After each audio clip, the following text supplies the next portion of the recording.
Hey, what's going on guys over on the Doom channel? Pineapples here, and today I've got a pretty nice gameplay for you guys to say the least.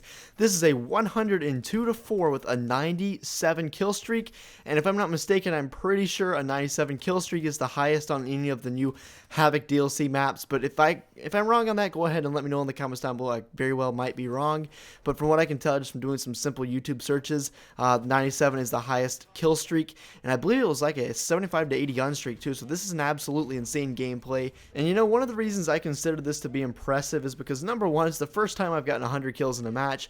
97 kill streak isn't hard to get no matter what game mode you're playing. Secondly, I'm playing in the new DLC playlist like the third or fourth day of it dropping, so I mean, this is against people who kind of have a clue as to what they're doing.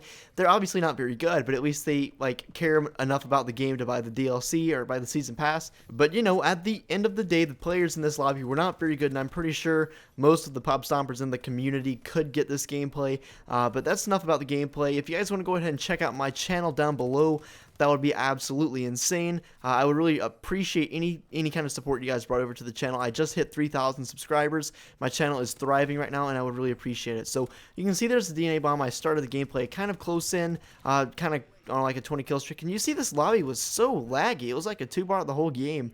I kind of managed to get this DNA on a 2-bar the whole game, which doesn't make a lot of sense. You'll see throughout the lobby it's actually lagging quite a bit. But today what I want to talk about is, of course, you guessed it, the Super Bowl. Super Bowl 49 is actually kicking off in a few hours, and you guys probably are going to see this video after the Super Bowl has already gone on. And that's fine. You guys are going to get to see how much of an idiot I am for getting all these predictions wrong. But I'm going to kind of go over what I think is great about both teams and who I think is going to win and all that kind of stuff. So first off, Super Bowl 49 features a matchup between the New England Patriots and the Seattle Seahawks, both of which are 12-4, both of which have won their conference championship games, respectively the NFC and the AFC. Both of these teams play really sound football on the defensive and offensive sides of the ball, and I'm going to kind of go over each of these and the respective little minuscule things about each team. So let's start with the Seahawks. Number one, their defense is number one in almost every category in the NFL. They've absolutely dominated at home. They played all of their or both of their playoff games at home.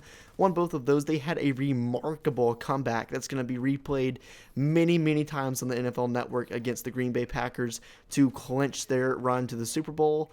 All their players on defense fly to the ball, and they've got a couple household names such as Richard Sherman and Cam Chancellor that are really standout players for them on defense. Offensively, they've got a lot of talented receivers. They've got a really good quarterback, although he didn't have a very good game against the Packers. He had 1 touchdown pass, and he had 4 interceptions, and the touchdown pass he had was in overtime, so the punter actually had more touchdown passes than Wilson in regulation of that game against the Packers, and that's pretty bizarre to think the punter actually had more touchdown passes in the normal time limit, and also he was tied with him for the whole game. That's kind of weird, but Russell Wilson is undoubtedly a really good quarterback. They've got a really good running back in Marshawn Lynch. And with Wilson's ability to scramble and improvise, make plays happen with his feet as well as with his arm, that's going to give the Patriots a lot of trouble tonight. Let's go on over to the Patriots. So first of all, their quarterback is Tom Brady, a really huge legend in the NFL, if you will. He's been in a few Super Bowls. He won in 04 and 05, I believe, with the Patriots. And he came out of Michigan as kind of an undrafted player, if I remember correctly, and he wanted to prove his worth.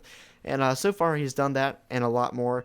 So let's get straight into it. So we all know the scandal, the deflate gate or whatever it is, that the Patriots probably deflated all their balls against the Colts, but let's be real, the Colts were not going to win that game even if the balls weren't deflated. It may have been like 35-14, a little bit closer, but still wouldn't have even been close to winning.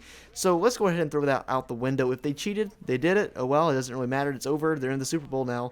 But you know, these two teams share a lot of qualities that are very similar. They have very good quarterbacks. They've got really good defenses. They've got really good offensive lines and all that kind of stuff. So I expect this game to be close. I expect this game to be fairly low scoring with a total of like 45.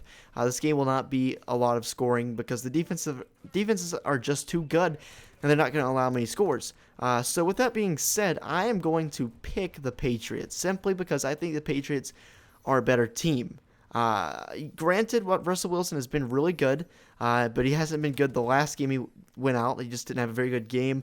They pretty much had that game lost, and somehow the Packers gave it up. I don't know how they did. Down 19-7 with like 3.5 minutes left, the Seahawks came back and won. It was a miracle. I was watching that game and I was rooting for the Seahawks, but I don't know how that actually ended up happening. That was just improbable. There's no reason why the Packers should have lost that game. With that being said, I'm going to pick the Patriots because I think they're a better team. And another main factor I'm picking the Patriots to win is because the Seahawks are not going to have the benefit of the 12th man, or at least being at home with the 12th man, because I'm sure there's going to be a lot more Seahawk fans than there are going to be Patriot fans. It just makes sense geographically, way closer to Seattle than it is New England. But nonetheless, I think not playing at home is going to hurt Seattle a lot more than it's going to hurt New England. And in the end, I'm going to pick the Patriots to win 24-21. So let me know your thoughts down below. Maybe I was pretty close. Maybe I was so far off it was a blowout by the Seahawks. I really don't have a clue what's going to happen. I'm just making a pick for fun, have no bets or anything. So hopefully you guys enjoyed today's video. Go ahead and drop a like. Come over and check out my channel, which will be linked down below. I would appreciate it very much. And I'll see you guys in the next video.